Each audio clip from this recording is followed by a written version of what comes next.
రామాంజీ గారు పత్తికి వాడారు, మిరప తోటలకు వాడారు, కూరగాయలకు వాడుతున్నారు.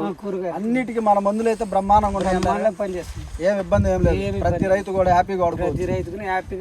ఎర్రాకు తెగులు ఏమైనా కనబడుతుందా మన పొలంలో? ఏం లేదు. అవి ఇప్పుడు కెమికల్స్ వాడే తోటలో ఎర్రాకు తెగులు కనబడుతుంది, డిఫరెన్స్ కనబడుతుంది కదా. దీని కాడిగట్టినే కెమికల్స్ వాడే తోట ఉంది, అక్కడక్కడ ఎర్ర చెట్లు కనబడుతూనే ఉన్నాయి. పోయిన సంవత్సరం మనం అయితే గుంటూరు డిస్టిక్, ప్రకాశం జిల్లాలో చాలా చోట్ల చూసాము. ఎర్ర తెగులు వచ్చింది అంటే ఇంకా చేను పనికిరాదు, వాళ్ళు దున్నేసే పరిస్థితి ఉంది. మేకలకు వదిలిపెట్టి, జీవాలకు వదిలిపెట్టి దున్నేసే పరిస్థితి ఉంది. వీళ్ళు అలాంటి పరిస్థితి నుంచి బయటపడ్డారు. వీళ్ళు నికితాయిల్స్ వీళ్ళు ముందు జాగ్రత్త చర్య కింద వాడుకోవడం జరిగింది. దానివల్ల అన్ని రోగాలను కంట్రోల్ చేసుకొని మంచి దిగుబడులు తీసుకుంటున్నారు వీళ్ళు.